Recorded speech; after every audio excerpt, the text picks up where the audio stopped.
From South Padre Island to Rio Grande City, this is NBC 23 News This Weekend. They taught God. This is the street where I grew up, and they taught God. We can rebuild from the property, but obviously loss of life is something that we want to avoid. Well, good evening, Valley, and thank you for joining us on NBC 23 News This Weekend. I'm Adam Cardona. Well, we have a lot to unpack, and we'll get to your forecast in just a bit, but we have team coverage for you this evening on the tornado that touched down in Laguna Heights. Now, right now, we can confirm one person is dead and at least 10 other people were hurt. And many of those survivors are finding shelter in Port Isabel. It was, in fact, an EF1 tornado that ripped through the Laguna Heights area with wind speeds between 85 and 105 miles per hour. It touched down around 4 a.m. and Cameron County Judge Eddie Trevino confirmed the man killed was crushed by his mobile home. And with so much damage, the county is set to put a curfew to make sure what's left isn't looted. But we are concerned about those individuals who have not gone to a shelter, who don't want to leave their properties, and we're concerned about any individual going into their property and looting. So we will be coordinating with the constable and provide additional patrols within the area. Well, we're still waiting on official times for those curfews and who will be allowed into the areas. Now, we want to show you the extent of the damage from this tornado. As you can see in this video, piles of debris that include plywood, sheetrock, and twisted metal. Crews and the community have been working around the clock to clean up and clear the area. Some of the homes sustained major damage like this one, which has a huge portion of the second level missing. Even the stairs on the side of the home will be needed to be replaced. Now here's more video of the destruction that this tornado caused. The amount of debris thrown about is just incredible. Now there are down trees, power lines, and fences. And look what the wind did to this carport. It's now a pile of twisted metal. Well, let's bring Chief Meteorologist Freddie Vela into the discussion. Now that we have confirmation that it was an EF1 tornado that touched down, we wanted to give the viewers a better idea of how strong that is. And can you touch on the last time a tornado hit the valley, Freddie? Yeah, definitely can. So first, let's go ahead and talk about the different stages of a tornado and what we call the enhanced Fujita scale. This gives us a good idea of how, one, when you see the classification like an EF1, an EF0, so on and so forth, you're probably wondering, well, what does that mean? Well, they're talking about the wind speeds. And as you can tell here, an EF1 is a 86 to 110 mile per hour wind speed for the tornado. The stronger the winds, the higher in the scale that tornado goes. So let's talk about the histories of tornadoes in the RGV. Now, tornadoes are rare in the valley, but most that do hit are EF0 or EF1 in the case of this one that you just saw. Now, ever since the 1980s, only 3 with EF2 or greater have made landfall in the Rio Grande Valley, and this is directly from the National Weather Service itself. Now, the last tornado to actually touch down were 2 different tornadoes back in 2015, and that was Willacy County. Now, again, the confirmed death with this tornado is possibly the first recorded death since the records have started in 1950. And of course, we're going to get more clarification as the National Weather Service goes through its records as well. But as of now, this looks like to be the first possible recorded death since those records started in 1950. So that gives you an idea. And we do get tornadoes from time to time. They're not very frequent every couple of years, but remember, the ones that do make landfall are usually about EF0 or EF1s, and when they do make landfall, they kind of touch upon some ranchland areas or outside of Brownsville, outside of McAllen, farther up towards the ranchlands, things of that nature, and they only stay down for about a minute or two and then they go on. So just as a reminder, download that Valley Storm Team app to get any alerts to your area. Now, when you get an alert that a tornado or a tornado warning is in your area, you can get it based off your phone, either on TV or even through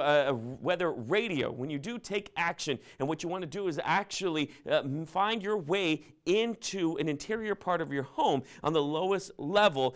That way you're safe. In this instance, it would be that bathroom that's in the center. And of course, protect your head and always keep your phone with you, maybe some water or an air horn. Now again, this is very infrequent that this happens, but good to keep these ideas in mind. Coming up in just moments, we're going to talk a bit more about what it's like outside and what the weather will be like in just a bit.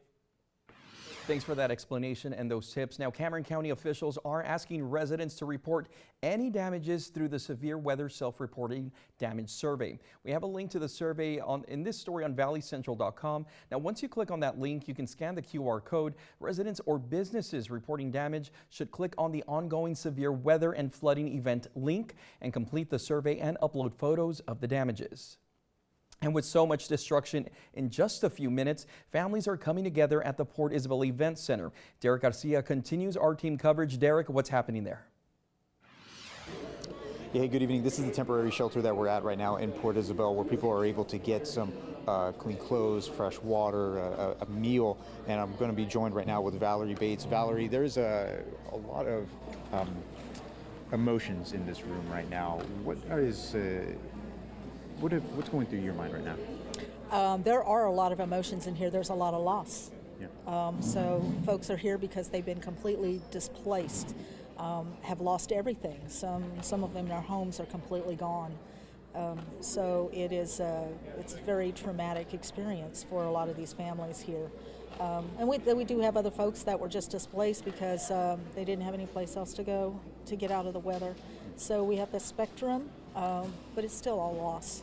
Yeah. So we're here to try to offer them whatever comfort and hope and resources we can. One of the questions that was asked very early on was, some people during that press conference that we heard from earlier with the judge is that some people may not have a place to go. How long is this shelter going to be up for?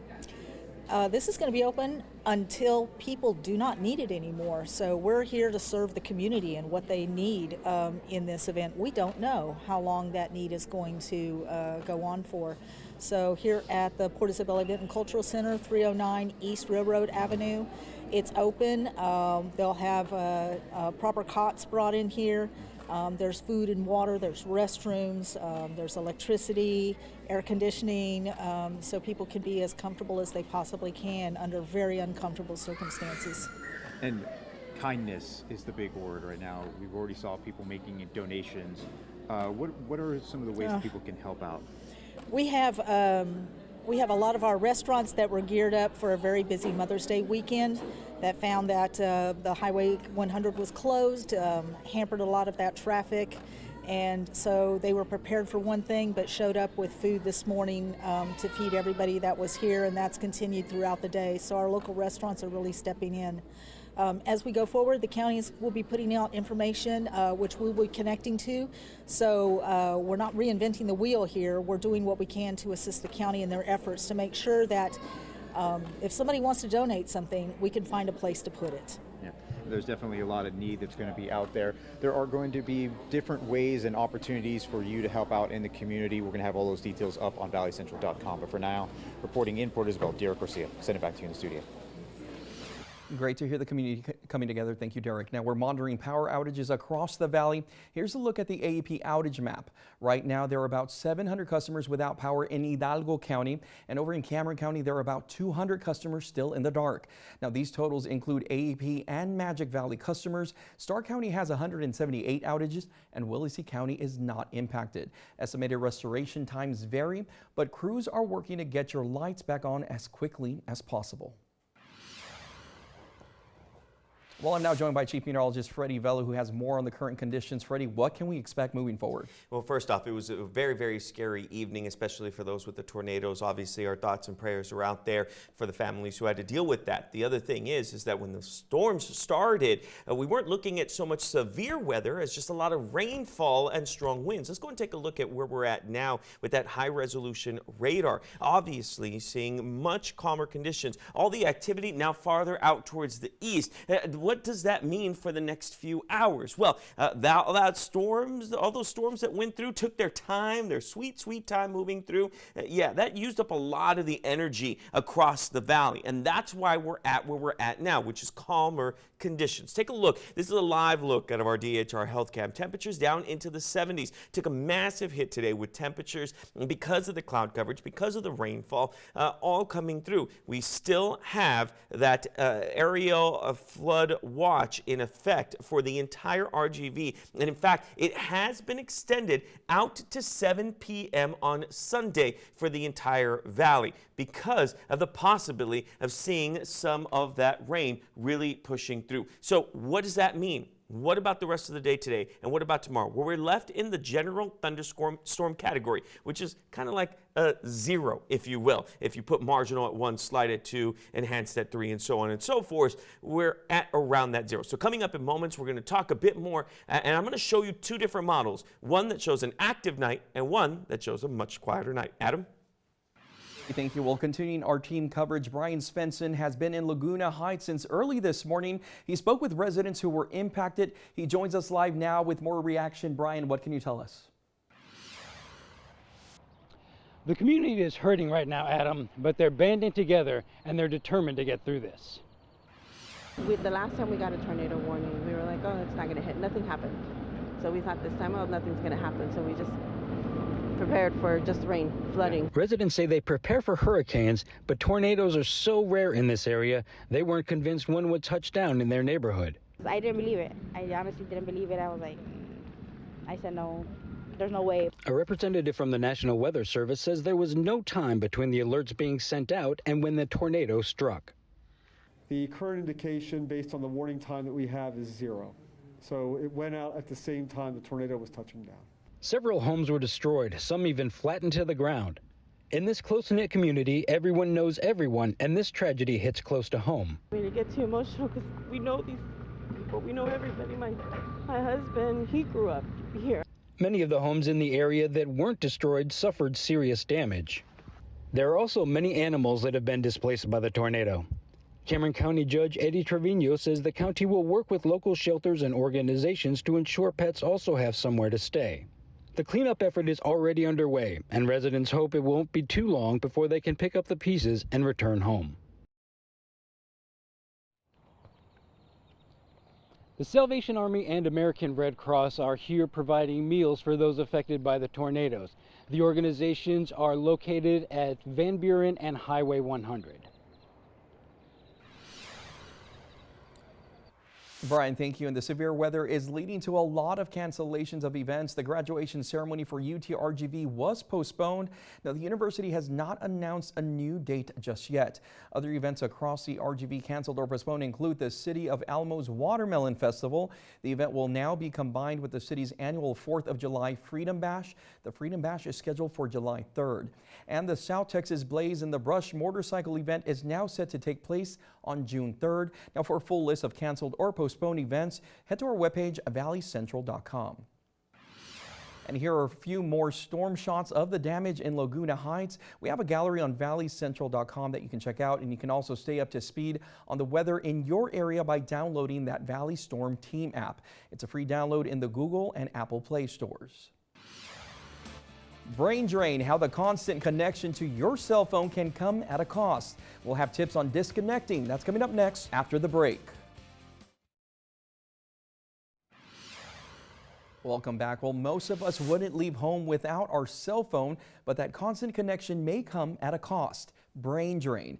Well, new research shows the mere presence of our phones, even when it's turned off and we're not looking at it, can be taking up our time and attention and making it harder to work and even complete tasks.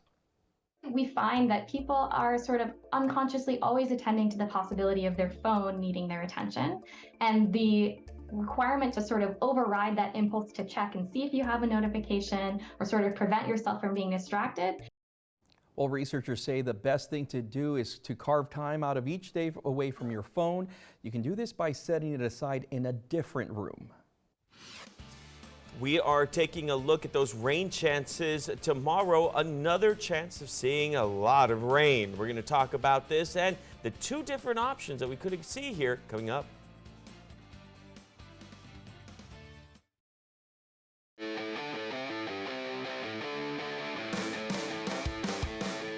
Now, Valley Sports Central. Valley athletes keep on shining at the UIL State Track and Field Meet in spite of the rain in Austin. Edinburgh North, a standout distance runner, Santa Juanita Leal, taking the gold in the 6A 3200 run. The Cougar crossing the finish line with a time of 10 minutes and 19 seconds. Leal will also race in the 1600 later tonight. Also want to give a shout out to Lazada's Xiomara Flores, who won gold in the 1A shot put back in South Texas. Weather forcing a pair of playoff games to be pushed back until Monday. In softball, San Benito's third round, a one-game playoff against San Antonio Harlan will now be played on Monday at 2 p.m. at the Cabinets Sports Complex in Corpus Christi. In baseball, the All-Valley matchup between Pioneer and Palmview will now be played on Monday night. Game 3 of that area round series will be played at 7 p.m. at Mission Veterans High School. One Valley softball team playing today, the Pantherettes of Weslaco. The Valley team facing San Antonio O'Connor in Game 3 of their third round series. O'Connor beats Weslaco 4-1 in 10 innings. Lyford and Mercedes, as of right now, the only Valley teams advancing to the Sweet 16. Let's take a look at some baseball scores. Eagle Pass beats Rivera 3-2. The Raiders season comes to an end. San Antonio O'Connor edges Weslaco 3-1 in Game 2 to force a Game 3. In 5A, Corpus Christi Ray beats Row 9-5, also forcing a Game 3. Over in Las Vegas, Valley boxer Omar Juarez fighting against a former world champ Rances Barthelemy later tonight. The Brownsville native ready to rumble and prove he can hang with the big boys. This will be Juarez's biggest fight of his pro career, a nationally televised co-main event bout. I want to be great. I want to be known as one of the greats. And I mean, I have a lot of respect for Rances, but you know, he's just in my way, and I have to fight the best in order to be the best. So it's definitely a big win that I'm looking forward to getting. Tonight's fight will be on Showtime. Juarez has won 14 of his fights and only lost to 1 in his pro career. And that's a look at sports. Well, thank you very much, Ruben. All right, let's go and take a look right now at your high-resolution radar. The rest of the Rio Grande Valley showing much calmer conditions this evening after a very, very active night into morning. You're able to see that a lot of the activity in the Gulf of Mexico had really held together as it moved through the entire region very, very slowly. Started off early, 1 a.m. We were starting to see a few severe thunderstorm warnings out for McAllen, and slowly made its way through. By the time reaching about 4 to 5 a.m., already pushing into that South Padre Island area. And now look where it's at. Finally starting to break apart as we reach 5 p.m. A few more showers starting to pick up, but they die off as well. And this is a live look out of our FAR Bureau right now. You're able to see a very, very calm afternoon with a few cars still driving through the region. Not a lot of water pooling, very little that we've seen, but we do have that aerial flood watch still in effect until 7 p.m. Now, I'm just talking about the highways, by the way. I'm not talking about some of the smaller roads. Those, yes, we've seen pooling. I'm talking about the major highways. We've been okay so far, but with the chance of seeing a few severe thunderstorms tonight into tomorrow, we look at what we've already seen. Look at this, 2.5 inches falling in McAllen, La Jolla, out towards Rio Grande City, about 2 3/4 in Harlingen, about 2.5 inches as you get out towards Brownsville, 4 inches falling out towards South Padre Island. So again, smaller roads, yes, have seen the pooling. Highways, thankfully, not right now. Still okay to drive around, but again, you want to be careful if you're heading out towards Laguna Vista, as we've seen. Not an easy place to be driving right now. Tonight, though, temperatures will be back down to around 70, so not dropping too much from where we're at now, but the chance of thunderstorms still there. Now, as we look out towards tonight and tomorrow, we're still looking at seeing that general thunderstorm category, but I did mention that I was going to show you 2 different models. The first one, which is going to say that we're going to see active night. The other one, not so much. So let's take a look at the active night one. This is our Barron model. This one's saying by about 7, 8 p.m. we could see another flyby there, and then overnight a few more showers picking up over the rest of the evening. We get out towards tomorrow afternoon, 2 p.m. we could start to see a spark up, and then we see another round of storms starting to move through by about 9, 10 p.m. That could be severe. Now I'm putting a big could there because we could just see just some heavy rainfall as well. So that's that model, right? When we look at the amount of rainfall, that's going to be around 2 to 3 out towards the west. Now let's take a look at the HRRR model. This one's saying, no way, Jose. It's actually going to be a much calmer night tonight. This one only forecasts over the next 6 to 12 hours, so you're noticing not too much of an active night out there just based on this model alone.